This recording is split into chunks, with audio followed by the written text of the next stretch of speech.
que eu já vou para casa.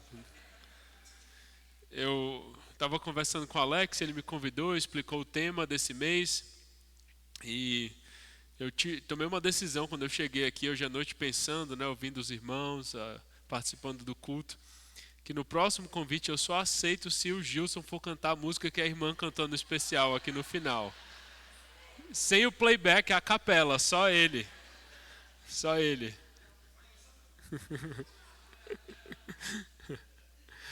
Quem aqui gosta de assistir tênis? Alguém aqui acompanha tênis? Pouquinho. Essa semana a gente teve um evento especial aí no tênis global e brasileiro. Um menino carioca de apenas 19 anos de idade, João Fonseca, ganhou de Novak Djokovic, que é um dos maiores tenistas ainda vivos hoje, jogando. Ele tem 39 anos de idade. E é ídolo desse menino carioca que chegou em quadra, passou 5 horas jogando tênis com ele e venceu de virada no final. Então tinha muito brasileiro aí que acompanha o tênis feliz essa semana. O meu interesse no tênis surgiu há muito tempo, ainda quando eu era adolescente. Só que na cidade onde eu cresci, o tênis era um esporte inacessível, como infelizmente ainda é em muitos lugares no Brasil. Custa caro para você ter acesso a uma quadra, às vezes tem que alugar, comprar uma raquete é caro, as bolinhas, tudo é caro. E aí findou que eu nunca tive a chance de aprender a jogar tênis. Mas quando eu e minha família nos mudamos para Dallas para estudar, apesar de não ser leso e louco, eu era liso, mas lá tinha quadras públicas de tênis. E dentro de uns 10 minutinhos, 15 minutinhos da nossa casa de carro, eu podia sair e ter acesso a umas 10 quadras de tênis diferentes. Então era muito legal. E raquete era barato, tudo era barato. Então, alguns amigos e eu decidimos nos aventurar e aprender a jogar tênis. E foi interessante a história. A gente começou a frequentar essas quadras e no início o negócio era muito feio, eu diria até lastimável. A gente chegava lá, não sabia o que a gente estava fazendo, não sabia nem pegar a raquete direito. Aí um explicava para o outro o que tinha aprendido naquela semana. E aí de vez em quando alguém isolava uma bolinha assim, mas que saía mais tão longe da quadra. Então a gente às vezes escolhia até as quadras mais isoladas, onde só tinha uma, porque onde tinha várias quadras o pessoal via a gente jogar. Aí era um negócio muito vergonhoso. Aí o que começou a acontecer com o tempo é que para tentar melhorar, eu passei a assistir vídeos na internet, de pessoas explicando, né, como segura a raquete, como bate na bolinha, como saca e todos os movimentos. É um esporte muito complexo porque envolve o corpo inteiro. E nesse processo de assistir vídeos e tentar aprender, eu logo constatei uma coisa, não demorou muito. E esse era o problema. Eu assistia um vídeo na internet, lá no Instagram, no YouTube, ficava inspirado, via exatamente o que estava sendo explicado, chegava na quadra, tentava fazer e não saía, tentava e não saía daquele jeito. E eu não conseguia de modo algum, ou pelo menos de uma maneira muito lenta só, implementar na quadra o que eu via nos vídeos. E aí eu comecei a perceber que não era simplesmente uma questão de observar e repetir. Todo tenista precisa de instrução, e a instrução mais eficaz é a instrução que vem de alguém que entende do assunto e te dá diretrizes personalizadas. Está vendo o que você está fazendo de errado, vendo o que você está acertando e te ajuda a melhorar. E hoje, pensando sobre essa série, pensando sobre família, eu constatei que não é tão diferente assim, quando o assunto é a vida familiar. A gente entra em quadra, por assim dizer, achando que vai ser fácil, né? Que é só receber mais um conteúdo daqui ou dali, alguma diretriz, e aí a gente vai deslanchar na vida familiar e tudo vai dar certo. Só que aí, no dia a dia, quando a gente entra em quadra, a coisa é um pouquinho diferente. A gente leva umas rasteiras, cai lá, né? Fica no chão. Às vezes a gente acerta, mas a gente também comete muitos erros. E como os tenistas, a gente desenvolve vícios às vezes, vícios bons, vícios ruins. E com o tempo a gente pode começar a se desanimar. E aí, para piorar esse cenário, a gente vive num mundo de muitas vozes. Na internet, na televisão, ninguém mais assiste televisão, né? Todo mundo fica ali no celular, nas redes sociais. O que não falta ao nosso redor, geralmente de pessoas que não nos conhecem, não estão perto da gente, são diagnósticos e fórmulas para consertar o casamento, para melhorar a relação com os filhos e assim por diante. Você assiste alguma coisa, aí vai tentar colocar em prática, às vezes dá certo, às vezes não dá certo. E o grande problema é que essas vozes às vezes são confusas e até contraditórias.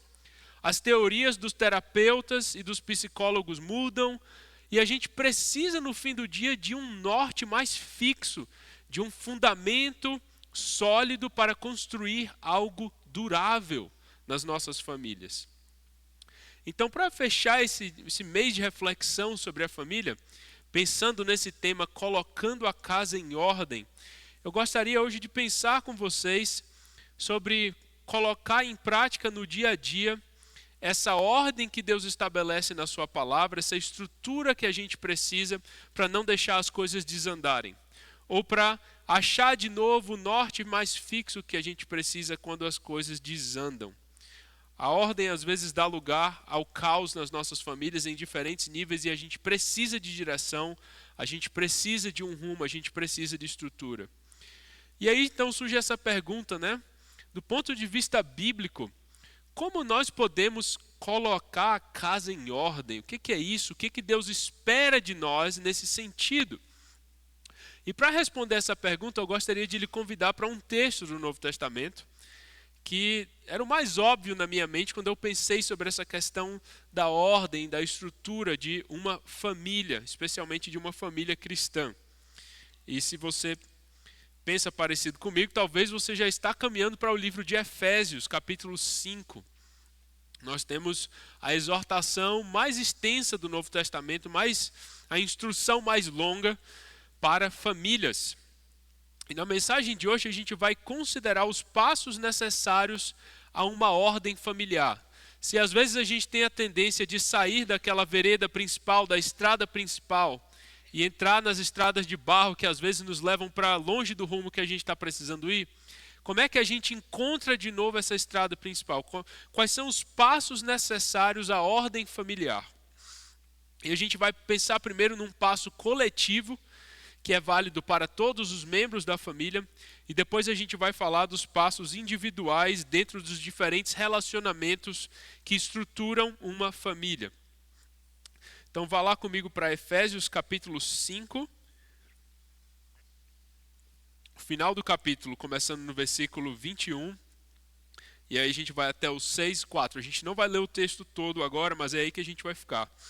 E uma dica para vocês, eu não sei se vocês são assim, mas eu tenho a tendência de me distrair. Então ultimamente eu peguei o hábito de, em vez de usar o aplicativo do celular, usar uma Bíblia de papel mesmo. Tem cheiro, dá para ouvir quando a gente bate nela. Eu marco as coisas ali, vou acompanhando, que isso me ajuda até a lembrar o que eu estudei, me ajuda a me encontrar no texto quando eu estiver lendo ele em outro momento. Então se você é como eu, talvez isso lhe ajude. Mas se não, abre aí o aplicativo mesmo do seu celular, eu tenho no meu, ajuda às vezes quando a gente está por aí. Então vamos pensar essa passagem hoje, refletir sobre ela juntos, mas antes disso a gente vai orar e pedir a direção do Senhor. Pai, obrigado pela riqueza que nós encontramos na Tua Palavra, que é a nossa bússola, o nosso norte, que nos apresenta o que o Senhor requer de nós, que nos aponta o caminho a ser andado. Nós confiamos no Senhor, nós confiamos no fato de que o Senhor usou pessoas como o apóstolo Paulo para revelar a Tua vontade para a Tua igreja até hoje aqui no Jardim Castro Alves. Muito obrigado por esses irmãos queridos e pela noite que a gente pode partilhar Te adorando, louvando o Teu santo nome e aprendendo aos Teus pés. Nos dirige, Senhor, e abre os nossos olhos e o nosso coração para ouvir da Tua parte, do Teu Santo Espírito essa noite. Em nome de Jesus. Amém. Então a gente vai começar com um passo coletivo. Esse é um passo para toda a família. Eu estou me referindo à submissão que todos nós precisamos ter ao senhorio do Senhor Jesus Cristo. As nossas famílias caminham mais firmemente rumo ao propósito de Deus para cada uma das nossas famílias, mas também para a humanidade, quando nós nos submetemos a Jesus Cristo como nosso Senhor. E essa centralidade da submissão a Jesus permeia todo o texto que a gente vai ler. E eu quero te mostrar isso no texto, para você perceber com clareza. É difícil saber exatamente onde esse texto começa. Eu não sei como é que está aí na versão da Bíblia que você tem, mas a minha começa no versículo 21. Algumas começam no versículo 22. Por causa desse versículo aqui, o versículo 21, ele é um desafio. Se você olhar o parágrafo anterior, começando lá no versículo 18, a gente lê o seguinte: não se embriaguem com vinho, eu estou lendo da versão Almeida atualizada, pois isso leva à devassidão, mas deixem-se encher do Espírito. Isso aqui é um imperativo. Deixem-se encher do Espírito. E aí o apóstolo Paulo tem uma série de palavrinhas aqui que terminam em ando, geralmente em português. Em grego eles são particípios, que são o resultado desse enchimento do Espírito Santo. Quando o Espírito Santo habita em nós, preenche a nossa vida e nos controla, o álcool nos controla, né? Ou para rir demais, fazer besteira, ou para dormir, quando a gente toma muito. O Espírito Santo, quando nos preenche, ele também nos controla, ele nos conduz, mas num rumo muito diferente. E aí isso tem alguns resultados. E o versículo 19 diz: falando entre vocês com salmos, hinos e cânticos espirituais, então esse foi o primeiro, cantando, segundo, e louvando com o coração ao Senhor, versículo 20, dando sempre graças, o quarto, por tudo a nosso Deus e Pai, em nome de nosso Senhor Jesus Cristo. Aí o quinto desses particípios é esse aqui, começa o versículo 21, sujeitando-se uns aos outros no temor de Cristo. Sujeitando. A minha versão começa no 21 dizendo sujeitem-se, como um novo imperativo. Mas na sequência do texto grego parece ser a culminação da parte anterior. Então existe um debate. Será que esse versículo começa a próxima parte sobre o código doméstico, como os estudiosos falam? Ou será que esse versículo é uma espécie de dobradiça de um para o outro ali? Está passando o bastão? Ou será que esse versículo é o término da parte anterior? De uma forma ou de outra, a palavrinha que aparece aqui, sujeitem-se, ou sejam submissos uns aos outros no temor de Cristo, é exatamente a palavra que é esperada ou presumida no versículo 22. Que é a exortação inicial às esposas. Então a gente poderia ler o texto assim: sujeitem-se uns aos outros no temor de Cristo. Aí no texto grego mais comum geralmente está: esposas, cada uma ao seu marido. A palavra nem é repetida, presume-se ela do versículo anterior. Outros textos antigos na língua grega vão dizer: mulheres, sujeitem-se. Aí vão ter um verbo inserido lá, igual nos demais segmentos desse capítulo. Mas de uma forma ou de outra, é muito interessante que essa é a palavra que, em certo sentido, governa todo o espírito do texto que a gente vai ler, que a gente vai pensar essa noite. Todo esse código doméstico, toda essa estrutura, está ainda carregando aquela força inicial do mandamento de se deixar encher pelo Espírito Santo. E um dos resultados desse enchimento, do controle da presença do Espírito Santo na nossa vida, é a nossa capacidade de se sujeitar uns aos outros e de servir uns aos outros. Isso é uma beleza incrível do corpo de Cristo, porque você une pessoas de lugares diferentes, com histórias diferentes, com hábitos diferentes, com criação diferente, mas que estão dispostas e prontas a se servir, a servir um ao outro, a amar um ao outro e a não tentar ser o maioral, não tentar ser o que tem mais autoridade. Esse é o ethos do povo de Deus. É um povo que serve, que se submete como o seu Senhor fez, conforme o grande texto lá de Filipenses capítulo 2. E essa centralidade da submissão que a gente tem que ter um ao outro, estando no temor do Senhor, essa esfera nova de vida, repercute em todo o texto, porque o Senhor é o referencial supremo. Perceba comigo, versículo 22, esposas, cada uma de vocês se sujeite ao seu próprio marido, é o que diz aí? Como ao Senhor. Versículo 25, maridos, que cada um de vocês ame a sua esposa como também Cristo. Olha aí o foco de novo. Olha para o Senhor, olha para Cristo. É a nossa união com Ele que determina como a gente vai viver os nossos relacionamentos.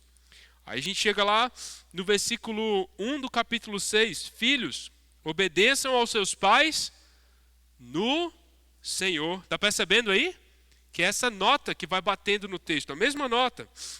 E vocês, pais, não provoquem os seus filhos a ira, mas tratem de criá-los na disciplina e na admoestação de quem? Do Senhor. E aí, nas estruturas familiares antigas do mundo romano, existiam servos numa casa também.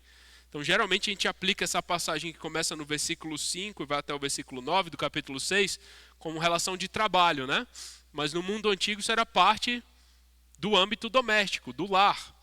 E aí diz, quanto a vocês servos, versículo 5, obedeçam aos seus senhores aqui na terra, com temor e tremor, com sinceridade de coração, como a Cristo. E aí o versículo 9 diz, e vocês, senhores, não esqueçam que vocês têm um Senhor no céu também. Em todo o nosso texto, em toda essa sequência de instruções para a vida doméstica, o apóstolo Paulo faz questão de dizer, vez após vez, para cada grupo que ele está falando, que o Senhor, a nossa união com Ele como igreja, é o referencial supremo da nossa vida. Então, nesse mundo onde a gente ouve muitas vozes, o Senhor é o nosso norte, é Ele que é a referência maior, nós estamos unidos a Ele, por isso a gente não está à deriva, nós não carregamos o peso de escrever as nossas próprias histórias, nós não carregamos o peso de tentar fabricar um sentido para a nossa vida. Seguir a Jesus, conforme o livro de Efésios, não é só uma questão de perdão de pecados e transformação pessoal. Apesar desses dois serem verdades gloriosas do Evangelho. Seguir a Jesus, estar unido a Ele, é fazer parte de uma história eterna e cósmica, de algo muito maior do que nós às vezes conseguimos lembrar e até imaginar. Volte comigo lá para o capítulo 1 do livro de Efésios. E a gente vai perceber o que Deus está fazendo na história e como até as nossas famílias, a nossa vida familiar faz parte disso. Olha o versículo 7 aí do capítulo 1. Nele, em Jesus, nós temos a redenção pelo seu sangue, a remissão dos pecados. Então, afirmando essa realidade de perdão, de transformação, segundo a riqueza da sua graça, que Deus derramou abundantemente sobre nós em toda sabedoria e entendimento. E Ele nos revelou, versículo 9, o mistério da sua vontade, segundo o seu propósito que apresentou em Cristo. Qual é esse propósito de Deus em Cristo? Versículo 10, de fazer convergir. Sabe o que é convergir? Quando as coisas se unificam, se encontram num ponto comum. De fazer convergir nele, na dispensação da plenitude dos tempos, todas as coisas, tanto as do céu como as da terra. O pecado trouxe ruptura, rompimento, alienação, fissuras na criação. Separando pessoas de Deus, separando pessoas umas das outras. E em Cristo, Deus está unificando tudo aquilo que foi rompido, tudo aquilo que foi quebrado. O nosso relacionamento com Ele, o nosso relacionamento com nós, consigo mesmos e o nosso relacionamento com outras pessoas. E o apóstolo Paulo, no capítulo 2, vai desenvolver isso. Olha o que o versículo 15 diz lá, do capítulo 2, que Cristo aboliu a lei dos mandamentos na forma de ordenanças para que dos dois, judeus e gentios, que eram muito separados na antiguidade, tensões enormes, né? Um morava aqui, outro ali, não queriam se relacionar. Dos dois criasse em si mesmo, em Jesus, o ponto de unificação de todas as coisas, uma nova humanidade, um novo homem. Deus está reescrevendo a história humana a partir de Jesus. E o que foi dividido no jardim, em Adão, é restituído, trazido de volta a partir de Jesus Cristo. E a nossa vivência em família é parte desse projeto. É parte desse projeto maior. É fácil esquecer disso, não é, irmãos? Porque a gente vive numa sociedade, numa cidade que nos estimulam constantemente a fabricar sentido para a nossa vida. Você tem que ganhar muito dinheiro, conhecer tais pessoas, ir para tais lugares, saber disso, saber daquilo, para ser alguém no mundo, para ter um nome.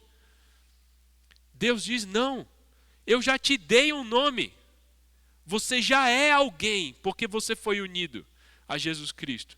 E agora, o passo inicial, a convocação para todos nós, dentro dessa esfera familiar e na nossa vida como um todo, mas focando na família, é que a gente, de mãos dadas, juntos, abracemos essa realidade do senhorio de Jesus na nossa vida.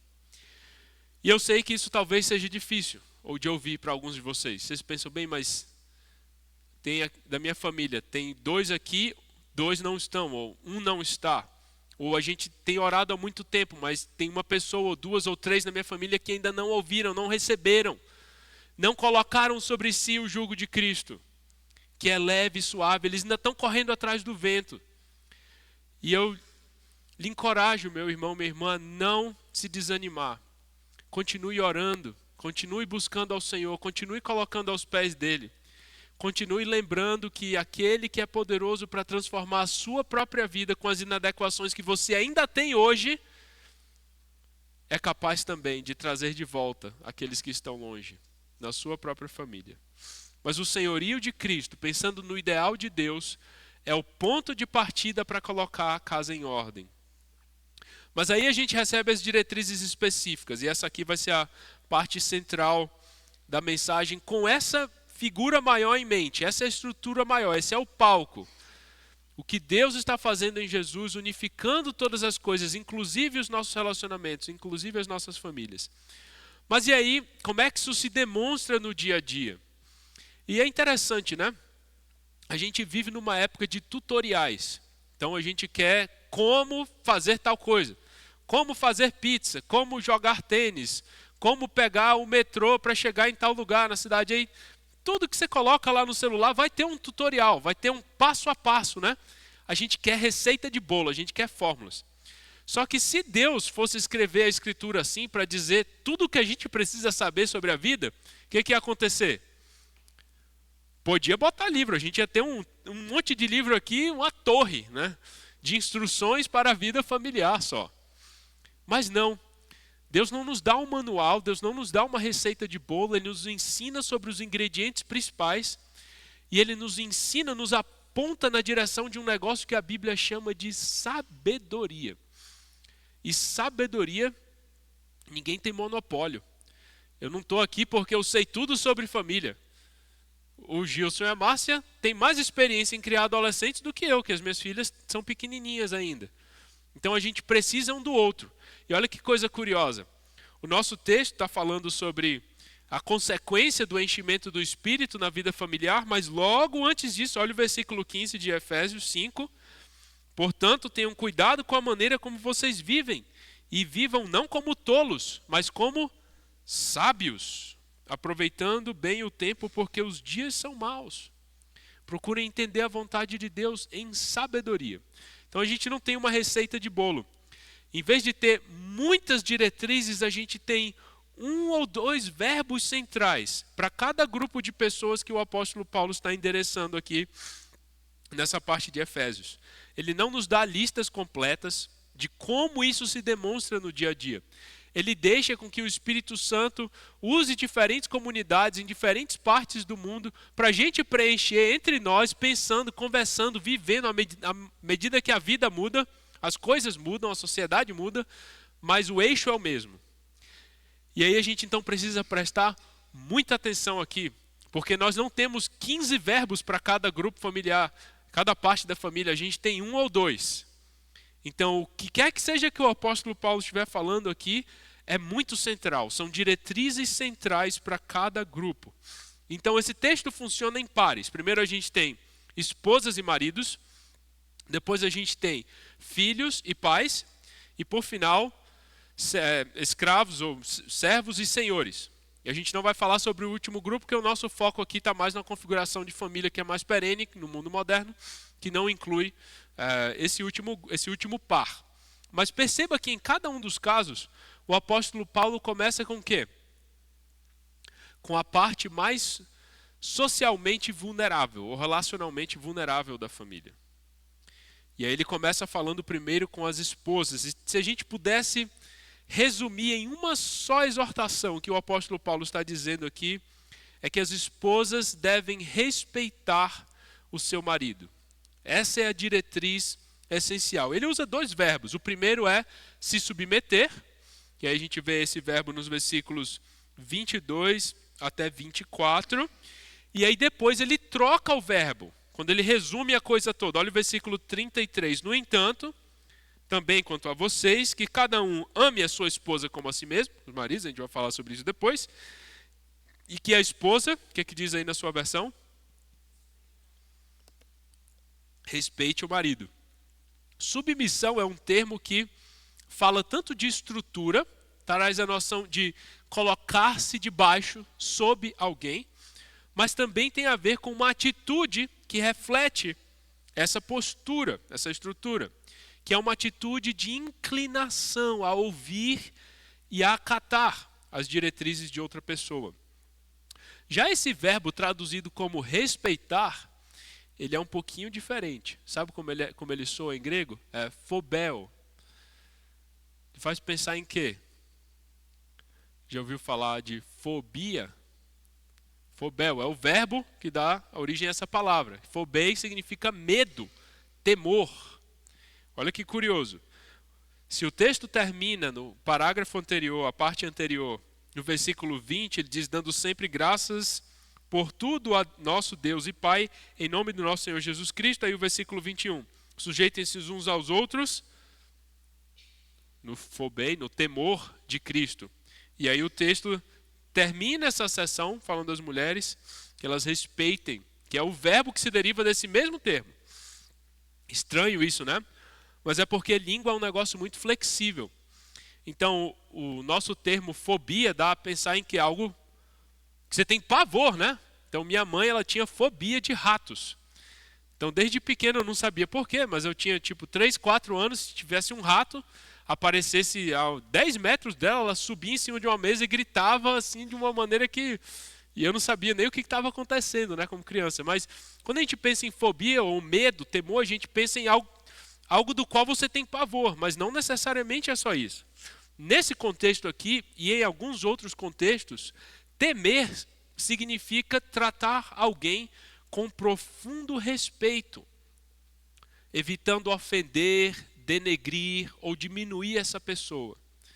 Então, sujeição ou submissão, respeito, não são sinônimos de inferioridade. Então, você, como esposa, não tem menor valor diante de Deus no ato de se submeter ao seu marido.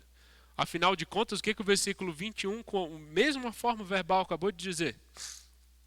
Sujeitem-se, submetam-se uns aos outros. E se isso está acontecendo de modo mútuo na nossa vida comum como igreja, logo, não quer dizer que quem se submete é inferior. Nas nossas diferentes esferas de atuação, de autoridade, em certo sentido, nós ainda praticamos algum tipo de submissão, de atitude de serviço, de sujeição uns aos outros. Nós estamos falando de algo voluntário que é movido por amor a Jesus Cristo. A submissão da esposa ao seu marido, perceba aí o versículo 22, como ao Senhor, é visto como um aspecto da sua submissão a Cristo. O foco está em Cristo. E essa motivação é central. Agora vamos pensar sobre isso em termos de vida. Se submeter ao seu marido não significa que você deve se sujeitar a maus tratos e atos violentos, ao trato violento na sua casa. Se esse for o caso, você deve chamar a polícia, falar com os pastores da igreja e sair dessa situação. Deus não te chamou para isso, nem você nem seus filhos. Obrigado, Jesus. Se isso está acontecendo na sua casa, você precisa falar com as pessoas que precisam ouvir sobre isso, especialmente a polícia. Submissão também não significa seguir o seu marido num precipício de pecado. Então a Bíblia fala de submissão aqui, mas a gente trata essa questão da maneira exata que o Novo Testamento trata a questão de submissão às autoridades. O que o Novo Testamento ensina? Submetam-se ao rei, submetam-se às autoridades. Aí lá em Atos, capítulo 4, capítulo 5, as autoridades dizem o quê? Parem de ser testemunha de Jesus. Espera aí, Jesus disse para a gente ser testemunha dele, a gente tem que continuar a ser. Então, às vezes existe uma situação de tensão, onde alguém está abusando da sua autoridade para levar outros num caminho de desobediência a Deus. E aí, é o momento onde para. Submissão não significa seguir seu marido num precipício de pecado, porque é uma submissão relativa e não absoluta. Só a submissão a Deus é absoluta. Submissão também não significa que você nunca pode expressar suas ideias, inclusive suas discordâncias. Submissão não significa que você não pode brincar com seu marido, ter um espírito jovial em casa, até rir das trapalhadas dele no dia a dia.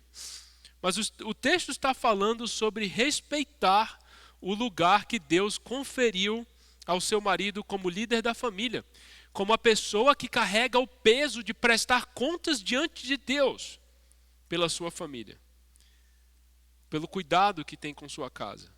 Não tente usurpar a posição do seu marido, não o trate como um tolo, como uma pessoa sem noção. Não diminua o seu marido diante das suas colegas, suas amigas.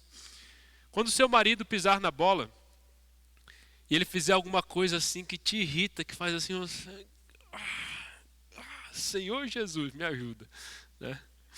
Peça a Deus a força para tratá-lo com o respeito que é devido, por causa da posição que Deus conferiu a ele. Mesmo quando a sua vontade for de soltar o verbo assim, mas com vontade, não deixar nada debaixo do tapete, falar tudo que precisa ser dito. Eu lembro quando eu era adolescente, ainda pequeno, né? Eu queria ajudar meu pai, queria consertar alguma coisa em casa, né? Então quebrou ali alguma parte da bicicleta e tinha que colocar a rodinha. Aí eu pegava lá uma chave e botava força. Aí meu pai chegava, Arnon, calma, isso aqui não é força, é jeito. Não sei se os pais de vocês falavam isso para vocês. Meu pai direto, Arnon, não é força, é jeito. E eu, talvez se tiver alguma sabedoria nisso, julguem aí, irmãs, mas não é força, é jeito. É saber o que falar na hora de falar, com o jeito que precisa ser utilizado para falar o que precisa ser dito. Então o seu marido, ele não é perfeito. Às vezes a ideia dele o rumo certo é aqui, a ideia dele vai estar para ali. E a Bíblia não está te chamando necessariamente, Deus não te convoca a dizer, você é muito besta, sai daí, deixa que eu digo que a gente tem que ir no rumo certo. Às vezes vocês vão sofrer o dano como família, porque você fez a sua parte. Você disse, olha, eu penso assim, você falou com jeito e não forçou a barra, mas ainda assim ele não te ouviu. E aí, vocês deram de testa em família no muro. É Deus que vai cobrar dele. Você fez a sua parte. Se tem uma coisa que eu acredito que é muito difícil para homens, é se sentir desrespeitado e humilhado. Né? Ninguém gosta de ser desrespeitado e humilhado. Mas homens, isso é um negócio assim que... Vocês sabem, né, do que eu estou falando. Alguém fala um desaforo para você no trânsito, no trabalho, aquela coisa começa a borbulhar daqui de dentro, né? E não há nada pior do que ser tratado assim em casa. Ser tratado como alguém que é indigno de respeito. Então, um aspecto da adoração a Deus, minhas irmãs, vocês são casadas, é tratar o seu marido com respeito. O encorajando a ser o tipo de pessoa que ele precisa ser em casa, no seu trabalho, na igreja e na vida como um todo. E pense nessa questão de submissão, de estar embaixo, não como uma questão de inferioridade ou de humilhação, não como ser pisada. Pense nisso como alguém que sustenta de baixo. Estava ali sentado com as minhas filhas, aí a minha filha Laurinha derrubou isso da Bíblia da minha esposa Jéssica. Olha que interessante. Estão conseguindo ver um pouquinho? Então a gente tem uma mão aqui, representando a mão de Deus. Aí aqui a gente tem uma pessoa. Embaixo ela está sob a outra, mas o que ela está fazendo? Está vendo? Ela está sendo um instrumento para essa outra estar lá em cima naquele momento. E talvez poderia trocar, essa pessoa podia estar aqui. Isso é se sujeitar um ao outro. Não é uma questão de humilhação ou de quem tem mais valor, mas é uma questão de estar embaixo, sustentando, apoiando o outro do jeito que ele precisa, para realizar a sua função na criação. Agora vamos falar dos maridos. E se você achou a parte das esposas difícil, rapaz, talvez alguém aqui estava pensando, poxa, ser marido é um bom negócio, né? Eu sou o manda-chuva, é só eu falar e a minha mulher tem que obedecer. E se ela não obedecer, eu já abro lá Efésios 5, olha o que a palavra de Deus diz. Olha que interessante, o nosso texto não diz em momento algum, homens, subjuguem as suas esposas, façam com que elas se sujeitem, certifiquem-se de que elas estão sendo submissas. Não, esse tipo de imperativo não é encontrado aqui. O texto convoca a submissão voluntária da parte das esposas, mas não dá aos maridos o direito de forçar essa submissão, em momento algum. Pelo contrário, a diretriz central aqui, e aqui a gente não tem nem dois verbos, é um verbo só. Amar a sua esposa. E mais, amar a sua esposa como Cristo amou a igreja e a si mesmo se entregou por ela. Estamos falando de um amor sacrificial, de uma entrega absoluta. Então vamos começar lendo aí do 22, para a gente manter na mente o que foi dito para as mulheres e continuar a leitura juntos até o 32. Esposas, cada uma de vocês se sujeite ao seu marido como ao Senhor, porque o marido é o cabeça da esposa, como também Cristo é o cabeça da igreja, sendo ele mesmo o salvador do corpo. Como, porém, a igreja está sujeita a Cristo, assim também a esposa se sujeite em tudo ao seu próprio marido. Maridos, versículo 25, que cada um de vocês ame a sua esposa, como também Cristo amou a igreja e se entregou por ela, para que a santificasse, tendo-a purificado por meio da lavagem de água pela palavra, para apresentar a si mesmo como igreja gloriosa, sem mancha, nem ruga, nem coisa semelhante, porém santa e sem defeito. Assim também o marido deve amar a sua esposa, como ama o próprio corpo. Lembra, ele acabou de falar que Cristo é o cabeça, a igreja é o corpo. Há uma conexão profunda aí. E agora ele vai dizer as implicações dessa conexão a nível do casamento. Porque ninguém jamais odiou o seu próprio corpo, versículo 19. Ao contrário, o alimenta e cuida dele, como também Cristo faz com a igreja, porque somos membros do seu corpo. Eis porque o homem deixará o seu pai e a sua mãe e se unirá à sua mulher, tornando-se os dois uma só carne. Citação de Gênesis 2, 24. Grande é este mistério, mas eu me refiro a Cristo e à igreja. Que passagem, hein? Vocês perceberam o foco do apóstolo Paulo aqui? Ele não nos dá um manual com 50 verbos, o que as esposas devem fazer, o que os maridos devem fazer. Ele não nos dá um tutorial num vídeo. O foco dele é que a gente entenda as implicações dessa união entre Cristo e a igreja, e nós como igreja, a nossa relação com Cristo, ele como nosso cabeça, e como isso afeta o nosso lar.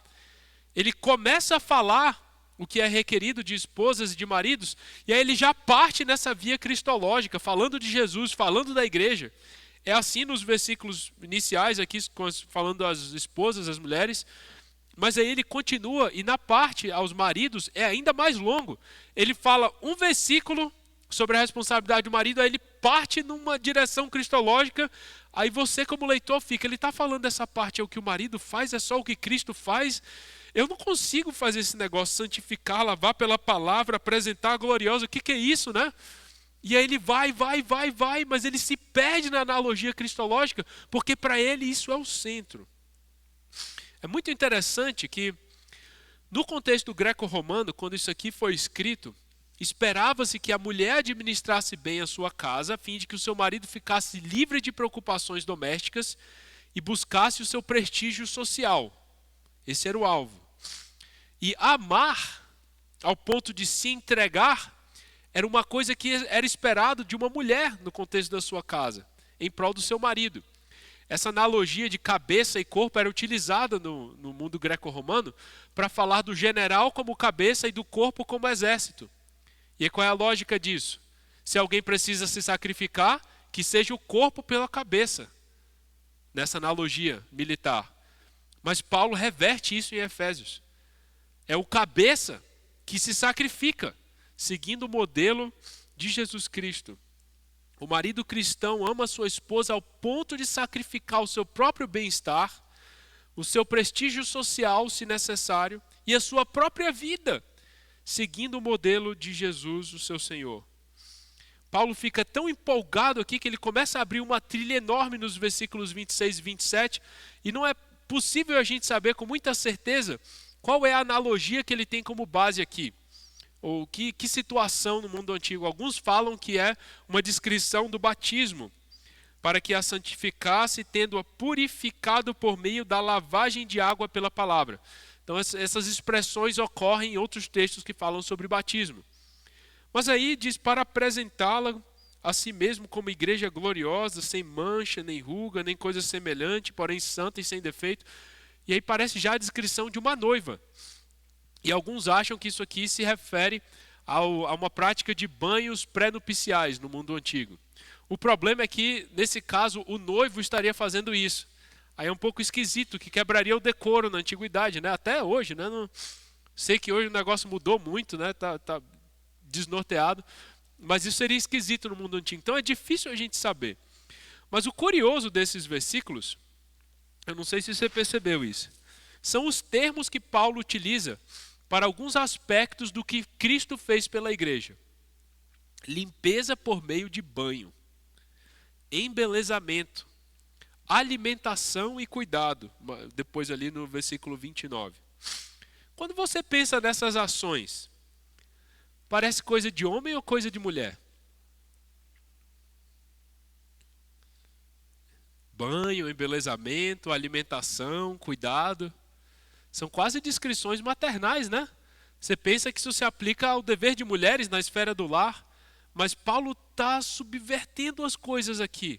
Porque, novamente, a ideia é mostrar como a humanidade unificada em Cristo é reconfigurada. De um mundo onde as pessoas utilizam as estruturas para se servir ou para manter uma ordem social estabelecida e esperada, para algo novo, onde a estrutura é mais fluida, porque agora o foco é servir, é amar, é imitar a Jesus Cristo, o nosso Senhor. Um Senhor que subverteu as expectativas das pessoas, que veio como um Messias sofredor, que se entregou, que foi humilhado, que foi emasculado numa cruz. Algo profundamente humilhante para qualquer pessoa na antiguidade, especialmente os romanos. Há uma profunda união aqui entre marido e esposa, ao ponto de Paulo ir nessa direção de cuidado pelo próprio corpo. Uma pessoa saudável cuida do seu corpo, não é mesmo? Se você estiver bem mentalmente, você não vai acordar e ficar correndo e dando de cabeça na parede, passar 3 semanas sem comer, parar de beber água. É natural que a gente cuide do nosso corpo, não é? E a gente evite situações que vão nos causar dano físico e dano mental, emocional. A gente se protege, isso é natural, é um reflexo do ser humano. Da mesma maneira, Paulo está dizendo, um marido deve cuidar da sua esposa, pensando nela como uma extensão do seu próprio corpo, fazendo tudo o que é necessário para nutri-la, protegê-la, ajudá-la a florescer como pessoa, da mesma forma que ele faria essas coisas por si mesmo.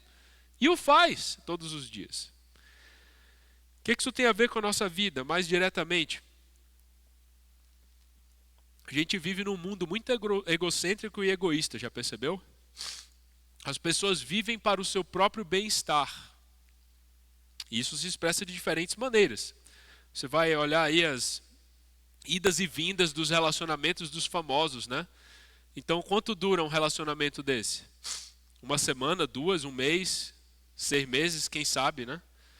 Aí, por que terminou? Não, porque não estava mais sendo interessante por causa das prioridades e o foco de cada um e tal. Então o que importa é a minha vida, o meu corpo, o tanto que eu durmo, o que eu como, deixo de comer, quantas vezes eu consigo viajar, como eu gasto o dinheiro que eu ganho. Essa é a mentalidade das pessoas. Mas amar a Cristo e seguir o padrão dele significa, em muitos casos, negar a si mesmo, suprimir os seus desejos por causa dela, do bem-estar dela, abrir mão do que for preciso para vê-la bem. É dar-se completamente sem ficar pensando no que vai ser recebido em troca.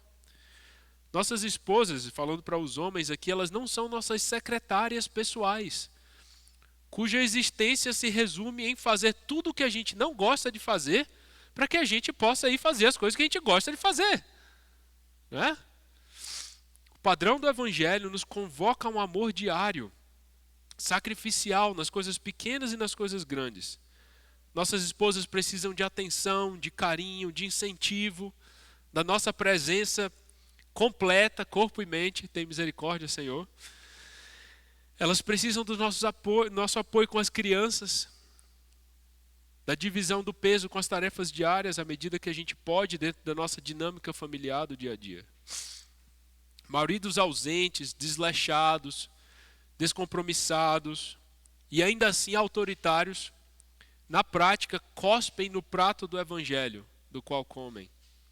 Nós precisamos seguir o exemplo do nosso Senhor. E essa é uma mensagem pesada para mim. Vocês acham que não é difícil? Quando eu estava falando com o Alex, né, ele convidou, aí eu falei para a Jess, poxa, eu vou pregar sobre família, né? Quem sou eu? Minha esposa está aqui ouvindo isso tudo, né? Estou exortando vocês, mas eu tenho meus dilemas. Eu tenho minhas dificuldades. Então essa é uma carga pesada para mim, essa é uma carga pesada para nós homens. Mas o que a gente precisa lembrar é o que o nosso Senhor disse lá em Mateus 11. Ele disse, o meu fardo, a minha canga, igual junta de boi, lá no Nordeste eu via muito quando eu morava lá. Bota lado a lado para os bois puxarem uma carroça. Deus diz, o meu fardo, minha canga é leve.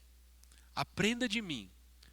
Parece difícil e na prática é, mas eu estou do seu lado carregando com você. Você não está sozinho. É o Espírito Santo que realiza. Eu lembro de um pastor falando algo que me marcou muito ano passado. Eu estava perto de terminar meus estudos e aí a gente conversando num grupo e ele disse o seguinte: a sua maior contribuição para o reino de Deus é quem você está se tornando em Cristo. E eu ouvi aquilo, pensa, eu estava terminando uma sequência de 11 anos de estudo, quase sem parar. A minha maior contribuição para o reino de Deus não é a exegese do Antigo Testamento. Minha maior contribuição para o reino de Deus é quem eu estou me tornando em Cristo. E isso às vezes é um contrassenso, porque a pessoa que Cristo nos torna é muito diferente às vezes daquela pessoa que nós seríamos naturalmente, sem a intermediação do Espírito que Ele envia para habitar em nós. Mas vamos lá, vamos mover adiante para chegar no final do nosso texto. Agora, quem é na sequência aí? Então já ouvimos sobre as esposas, os maridos, e agora é quem? Eita, os filhos, hijos, né? Os filhos. O ideal de Deus para a família, perceba aqui o texto, é uma estrutura onde os filhos obedecem e honram os seus pais. Talvez a palavra honra, que é mais ampla, seja o centro dessa exortação. Filhos, versículo 1 do capítulo 6, obedeçam a seus pais no Senhor, pois isso é justo, ou isso é certo, é correto. É assim que Deus criou o mundo. É um mundo onde, se você não ouve os seus pais, você vai se dar mal, porque você está indo contra a maré do que Deus criou. O mundo flui nessa direção que Deus estabeleceu. Difícil de ouvir, mas é o que Deus diz. Continuando, honre o seu pai e a sua mãe, que é o primeiro mandamento com promessa, citando lá o decálogo, né, os 10 mandamentos. Qual é a promessa? Versículo 3, para que tudo te ocorra, vá bem com você, e você tenha uma longa vida sobre a terra. Uma carta dessa, pense, né, carta de Efésios, alguns acham que era uma carta que Paulo até não colocou o endereço no início, porque ela seria circulada. E o que acontecia? Não era, o pessoal não tinha sua cópia da Bíblia. Ter uma cópia, um pergaminho era um negócio caro, né? Difícil até de ter acesso. Então como é que eram essas reuniões da igreja? Eles tinham, falando entre vós, em salmos, e hinos e cânticos espirituais, tudo isso, exortando uns aos outros, aconselhando uns aos outros, confessando pecados uns aos outros, mas eles também tinham o momento da leitura epistolar. Então alguém que sabia ler, ia ler isso diante de todos. Então se Paulo está falando, filhos, façam assim, pressupõe que esses são filhos maduros o suficientes. Talvez até a minha filhinha Elise ali com 7 anos já conseguiria ouvir e entender uma instrução simples assim, mais profunda. Então a gente pode pensar que desde crianças que já têm capacidade de entender uma leitura dessa, até adolescentes e jovens que ainda estão vivendo sob a tutela dos seus pais. Então todo filho vivendo sob a tutela dos seus pais deve obediência aos seus pais em tudo que não for pecaminoso. É o mesmo princípio de submissão que a gente pensou às autoridades e às mulheres. E isso é um aspecto da sua adoração a Deus. Obedeçam aos seus pais no Senhor. Ah, mas eles são feios, são bonitos, são inteligentes, eles me dão isso, não me dão. Pense em Cristo, a sua adoração é a Ele. E é Ele que está dizendo, por amor a mim, pelo que eu estabeleci para você, obedeça aos seus pais, honre os seus pais. E honrar é uma palavra pesada, não é? Lá no Antigo Testamento, de onde esse texto que Paulo cita sai, o primeiro mandamento com promessa, o texto literalmente diz, trate com peso. Kaved, é aquela palavra kavod, que significa glória. Glória, significa ser alguém de peso, de reputação. Então, trate os seus pais com o peso que é devido a eles. Por quê? Porque eles são muito notórios no mundo onde você vive, na cidade? Não, não. Porque Deus conferiu essa posição a eles. Então, trate-os com honra, com peso. E Deus atrela uma promessa a isso. Olha que curioso. Muito no Novo Testamento não é muito específico em termos de promessa, não é? A gente quer se agarrar a todas as promessas, a gente cria promessas, né? Se a gente está querendo alguma coisa, a gente já transforma numa promessa. O Senhor prometeu que vai fazer isso e aquilo outro para mim. Mas a nível bíblico, às vezes é muito difícil a gente achar promessas no Novo Testamento. Mas olha aqui uma. Quer ter sucesso na vida e uma vida longa? Via de regra, isso vale para quem obedece aos seus pais. E pensa na lógica disso comigo, a nível bem prático. Então, se você tem um filho adolescente que não ouve seus pais, acha que sabe tudo, se envolve com as pessoas erradas, é uma questão de tempo para quê? Para a vida desandar, e desandar feio às vezes. Feio, ao ponto de talvez até morrer jovem, morrer cedo, por causa dessa vida louca. Que desconsidera o que o Senhor estabeleceu. Na prática, obedecer e honrar os pais nem sempre é fácil. Até porque isso é um mandamento que vale para todos nós em certo sentido. Já parou para pensar? Todos nós. Você pode ter 50 anos. Sua mãe e seu pai ainda estão vivos. Você deve honrar os seus pais. Não o mesmo tipo de obediência quando você tinha 5, 10, 12 anos. Mas em certo sentido essa honra permanece. E aí a gente vai crescendo e a gente percebe o quê? Que os nossos pais têm erros. Aí a gente vai conhecendo outras pessoas, vai para a universidade, viaja para outros lugares, aí o que a gente descobre? Pô, nem todo mundo pensa igual aos meus pais. E eles impõem aquelas ideias, dizem que é de Jesus e tal, mas por que eu não posso fazer daquele outro jeito? Né? Aí a gente começa a questionar o que os nossos pais nos ensinam. Às vezes as diretrizes dos nossos pais parecem um pouco míopes, sem sentido, né? Porque a gente acha que a gente está aprendendo e sabendo das coisas agora. E aí, para complicar mais algumas coisas, alguns de nós têm pais e mães que não temem ao Senhor, que nos tratam mal ou nos trataram muito mal, quando a gente era criança, que nos deram péssimos conselhos, que foram exemplos terríveis de vida em algumas áreas. Ainda assim, o texto nos chama, Deus nos chama, através do apóstolo Paulo, a tratar os nossos pais com honra. Tratar com honra significa ouvir, significa ajudar diante das necessidades físicas, emocionais, significa não denegrir a imagem dos nossos pais perante outras pessoas. E eu sei que isso é difícil, muito difícil para alguns de nós. E aí a gente volta para aquela situação, né? Senhor, tem misericórdia e me ajuda. Me ajuda. Porque a gente gosta de trabalhar naquela lei da troca, né? Ah, não estava nem aí para mim, me abandonou de uma forma ou de outra, então agora também eu estou seguindo minha vida. conseguir sucesso, coisas que talvez meus pais não conseguiram. Que pena, né? Me trataram daquele jeito. Não, não, não, não, não. Não é um sistema de troca, de revanche. É um sistema de honra. Porque Deus estabeleceu assim, é a ordem da criação. Então, para alguns de nós, isso é uma labuta de oração. Um exercício enorme na área de conformação a Cristo. Um crescimento constante. Mas é o que o Senhor nos chama a fazer. Até porque, para aqueles de nós que ainda são filhos, mas também são pais, a gente sabe, né? Quando a gente vai chegando ali, avançando já um pouquinho naquele estágio como pai, como mãe, a gente vai percebendo, rapaz, até que eu tenho mais misericórdia dos meus pais agora, porque eu vejo que eu também tenho meus dilemas. E os meus filhos estão vendo em mim algumas coisas que eu gostaria que eles não vissem. Eu queria que eles recebessem de mim só o que eu ensino. Mas às vezes tem coisas que saem de mim que eu não estou tentando ensinar, mas eles estão vendo. Então a gente tem que ter paciência e ter misericórdia. E finalmente, pais. Criem os seus filhos. Essa é a ordem central. E aqui a gente começa com o negativo e depois tem um positivo, né? E vocês, pais, não provoquem os seus filhos a ira. Então é o negativo. E aí tem uma ordem positiva. Mas tentem criá-los na disciplina e na admoestação do Senhor. Sabe o que é muito curioso aqui? Que talvez você não perceba no texto em língua portuguesa. Sabe qual é a palavra para pais aqui? Pateres. É o plural de pai homem. Em inglês dá para falar isso, fathers, é exclusivo, só para homens.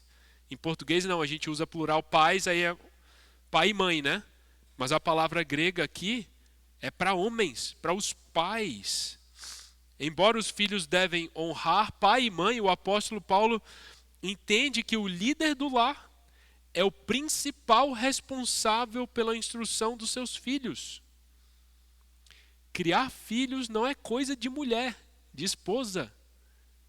Apesar de mães que temem ao Senhor participarem ativamente na formação dos seus filhos. Mas é um peso, novamente, que recai sobre o pai, o líder da família. E como deve ser essa criação? A gente acabou de ler negativamente. Isso significa que a gente não deve irritar os nossos filhos ou provocá-los à ira. Uma dúvida aqui. Por que vocês acham que Paulo começa falando logo isso, né? Não irritem os seus filhos. Acho que é porque é uma tendência nossa, né? Quando a gente tem autoridade sobre alguém, é possível que a gente comece a ser pesado, autoritário, indiferente às necessidades da pessoa. Aí o abuso de autoridade cria ressentimento e amargura nos filhos. Poxa, eu não posso fazer nada. Eu vivo com 99 proibições todos os dias. Não posso dar um passo sem já ser reprimido por alguma coisa que estou fazendo errado. E se torna sufocante. Ninguém gosta, até no contexto de trabalho, pensa aí, né? A gente está falando dessa situação de autoridade. Ninguém gosta de ter um chefe que fica ali em cima de todo mundo. A pessoa entra num recinto, todo mundo, pô, chegou aí, né? Já muda ali o comportamento, ninguém pode rir. Já perceberam essa situação? Pois tem filhos que se sentem assim. Aí se torna adolescente, começa a tomar decisões ruins. Poxa, meu filho, mas por que você não me falou? Pô, toda vez que eu venho conversar é só... Entende? Então, não irritem os seus filhos. Isso pode tomar várias dimensões. Mas a gente sabe o que isso significa na prática. Para mim, como pai de filhos pequenos, essa questão é difícil. Porque às vezes, no meu caso, é fácil se transformar em indiferença. Então tá ali minha filha de 4 anos falando do que a Elsa disse, deixou de fazer lá na TV, e o fulaninho disse, e na escola uma outra falou que isso e aquilo. E eu tô ali pensando em alguma coisa que eu julgo importante na hora, né? Ou o cara acabou de me fechar aqui na moto, no trânsito, levando a menina para a escola. E a minha cabeça está naquele outro ambiente, e a criança falando ali, falando, pai, pai, pai, pai, pai, pai. E às vezes é melhor só desliga aqui, né? Mas aí o que isso comunica, se isso se tornar um padrão? Indiferença. E o que indiferença comunica? Falta de amor, falta de interesse. Então é um desafio prestar atenção em tudo que estão dizendo, se envolver nas brincadeirinhas delas, ouvir as perguntas, ter paciência. Esses são desafios. Mas o texto não para no que nós não devemos fazer. A palavra final é positiva. Criem seus filhos. Criem. E essa palavra tem a ver com tudo que diz respeito à formação, da nutrição ao cuidado emocional de crianças. E esses dois termos que aparecem aqui, criem na disciplina e na admoestação do Senhor. Então, disciplina aqui é um termo que tem a ver com educar, com treinar, apontar o rumo. É algo positivo. É a palavra grega paideia. É bem conhecida essa palavra. Paideia. Então, educar, treinar, apontar o rumo certo, instruir. Já essa outra palavra, admoestação, tem a ver com refreio, com correção. Olha que curioso isso. Criação de filhos, biblicamente, à luz desse texto, pelo menos, envolve dois aspectos em equilíbrio. Não é só não, não, não, não, não, não, não. É também faça assim. Olha isso aqui, vamos nesse rumo. É ensinar, é apontar o caminho bom, o caminho reto estabelecido pelo Senhor. Nosso trabalho como pais não é só proibir, não é só dizer o que os nossos filhos não podem fazer e não podem exercer.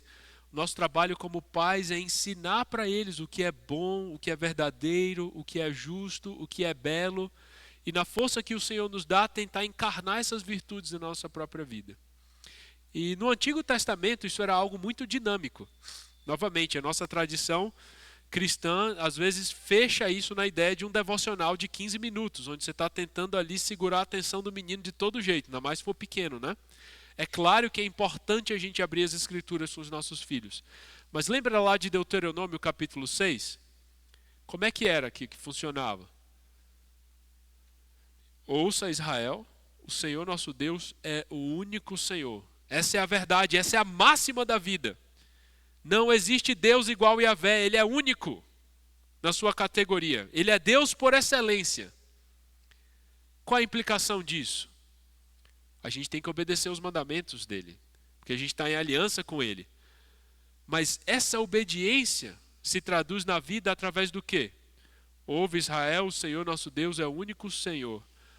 Amarás, pois, o Senhor teu Deus, com todo o teu coração, toda a tua força, com toda a tua mente, o Novo Testamento vai falar. Então é nesse amor que a gente vai conseguir traduzir essa máxima, essa verdade na vida. E é muito curioso que o texto continua falando de como isso se dá na instrução de filhos lá. E ele diz, olha, ensine os seus filhos ao levantar, ao caminhar, ao deitar. É um negócio dinâmico, é do dia a dia. Essa semana tinha um casal de amigos nossos. Eles moram em Dallas ainda, mas a gente está sempre em contato. E aí a irmã da Reba, que é a nossa amiga, eles são lá da Síria. Então a irmã dela ficou muito doente. E ela estava no hospital e o meu amigo, né, o marido da Reba, o Alá, me mandou uma mensagem. Ele disse, por favor, ora pela irmã. A gente está lá visitando outro estado para ver como ela está, indo ao hospital e tal. E aí eu parei, comecei a orar. Aí a gente foi tomar café juntos. E aí eu disse para as meninas, olha, vocês lembram daquela família, fulana, que ela sempre brincava com vocês? Elas, sim, sim. Aí eu mostrei a foto deles, estão lembrados? Ah, claro, estamos lembrados. Pois a irmã dela está muito doente, vamos orar por ela? Aí a gente parou e a gente orou. Eu estou envolvendo elas no processo. Então não foi um devocional, foi ali ao vivo. Tem alguém que está precisando de oração, a gente vai orar por essa pessoa. Aí olha que curioso, depois, durante o dia, a Laurinha, de 4 anos, chegou para mim e disse, pai, a gente tem que orar. Ela mencionou o nome de uma menininha lá do nosso condomínio. Ela disse, porque ela e a família dela ainda não conhecem a Jesus, a gente tem que orar por eles. Ela aprendeu. E não foi num momento de devocional, foi ali no dia a dia. Então, isso é um negócio constante, é parte da nossa vivência. Mas a grande chave, o segredo, o molho especial disso aqui está nessa última expressão que aparece aqui. Criá-los na disciplina de uma estação do Senhor. É o Senhor que se torna o referente, que é o referente. Tem um estudioso do livro de Efésios, o Stephen Fall, que ele explica a força dessa expressão da seguinte maneira, eu vou ler para vocês o que ele diz. Pais são exortados a formar seus filhos para que seus filhos cumpram o seu propósito como membros do povo de Deus. Isto é, a formação de filhos na esfera doméstica deve ser conduzida à luz da sua identidade como cristãos, não primariamente como membros de uma família específica ou cidadãos de uma cidade em particular, que era a visão greco-romana. A formação principal deles é a formação como cidadãos do reino. E isso gera algumas perguntas difíceis, né, pra gente? Como é que tem sido o nosso foco como pais? Não só homens, mas convidando as irmãs aqui, as mães. A gente está formando os nossos filhos em direção ao quê? Qual é o rumo? A gente está formando cidadãos do reino de Deus? Estamos formando filhos capazes de representar o Senhor no mundo, em todas as suas esferas de influência, ou gastando todo o nosso dinheiro e toda a nossa energia para formar pessoas que vão ter muito sucesso aos olhos do mundo?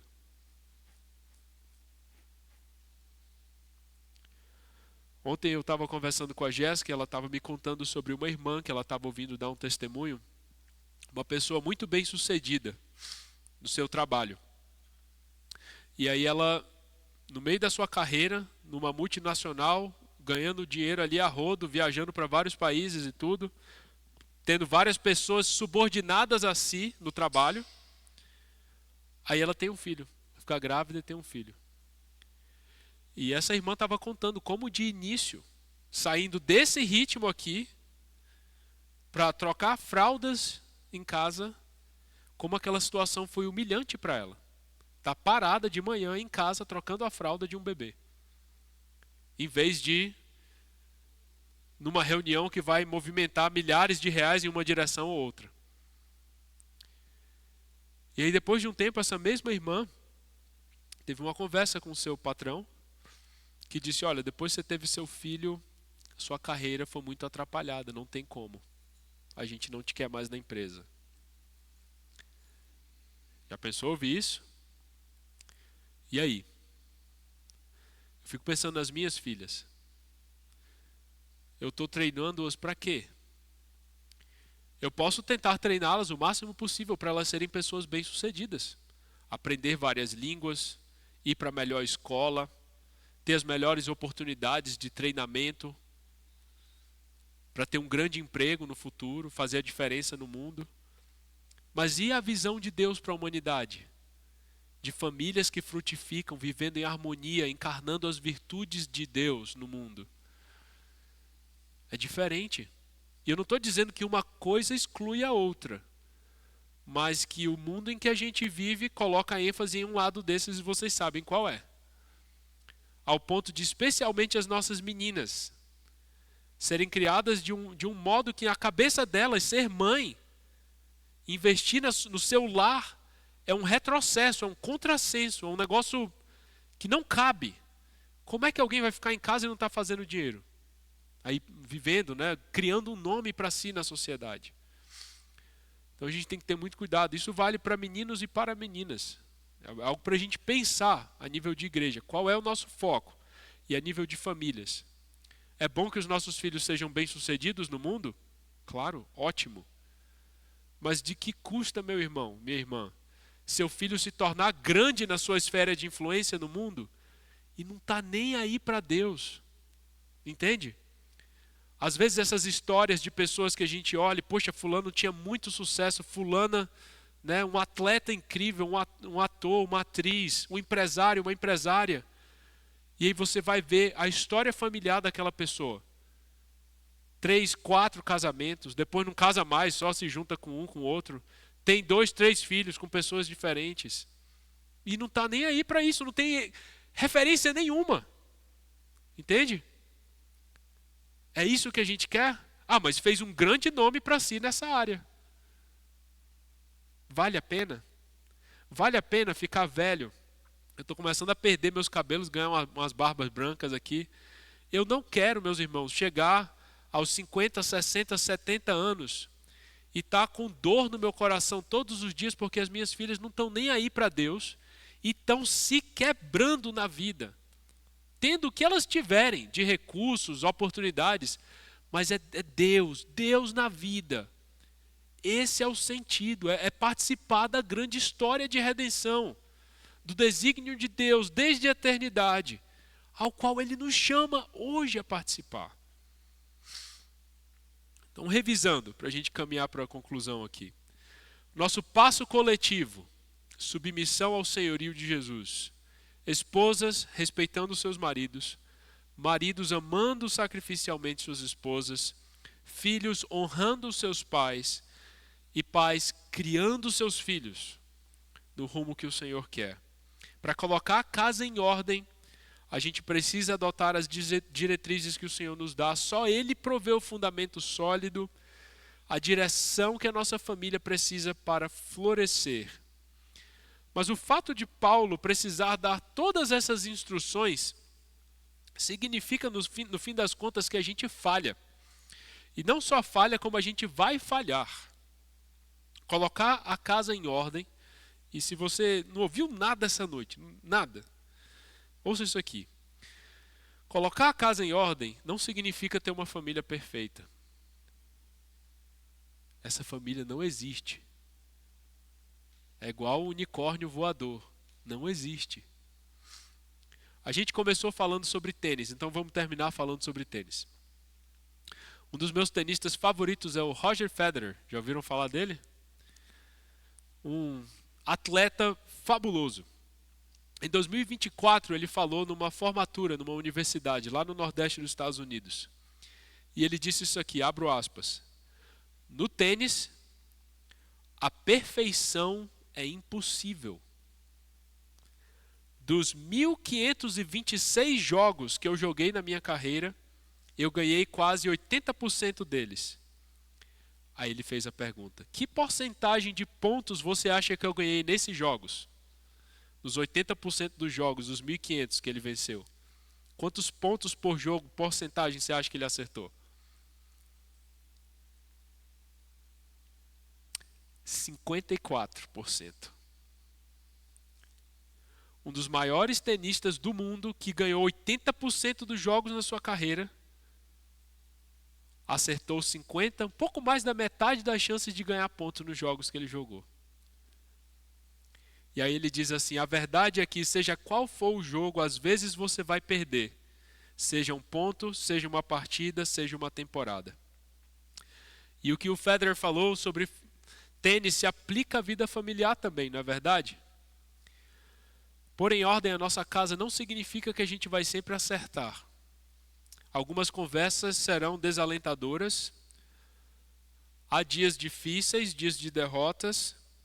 Algumas temporadas vão ser marcadas por dissabor e até por dor. Mas em tudo isso, nós podemos fazer o que esse texto nos exorta a fazer de maneira central, que é manter os nossos olhos naquele que derrotou o pecado e a morte para nos trazer para si. Aquele que pegou os cacos das nossas histórias, estilhaçadas, e começou a construir algo novo e belo, digno do reino de Deus. Ele é o Senhor de tudo, Ele é o nosso Senhor, e através dele nós temos acesso a um oceano de graça que nunca acaba. Você viaja e nada nele nunca acaba. Todas as vezes que você falha, tem graça. Todas as vezes que você cai, Deus estende a mão. E Ele nos chama para ser o tipo de família que faz isso um pelo outro. Falhar a gente vai, vez após vez. Quando você achar que você está tendo sucesso, aí às vezes Deus vai deixar você dar uma tombada. E aí você vai ter que aprender a receber graça, a pedir perdão e a perdoar. E a encontrar de novo aquele norte que a gente precisa. Do amor, da submissão e da responsabilidade que Deus nos conferiu como famílias do reino. Que Ele nos conceda forças e que a gente aprenda a receber o jugo dEle para as nossas famílias. Vamos orar? Senhor, obrigado pela Tua palavra que é rica e eficaz. Obrigado pela chance de refletir juntos, de aprender de Ti e de Te adorar como igreja essa noite. Senhor, faz com que essa palavra entre no coração de cada um dos irmãos que está aqui, da maneira que o Senhor quiser, da maneira que o Senhor designou, conforme as necessidades de cada um. Muito obrigado pela Tua presença entre nós e pela história da qual podemos fazer parte, por meio da fé em Jesus Cristo, Teu Filho. Nós queremos viver a nossa vida pessoal e a nossa vida familiar, na força dEle, por meio dEle e para Ele. Por isso, nos enche do Teu Espírito, Senhor, e nos ajuda. Pedimos isso em nome de Jesus. Amém.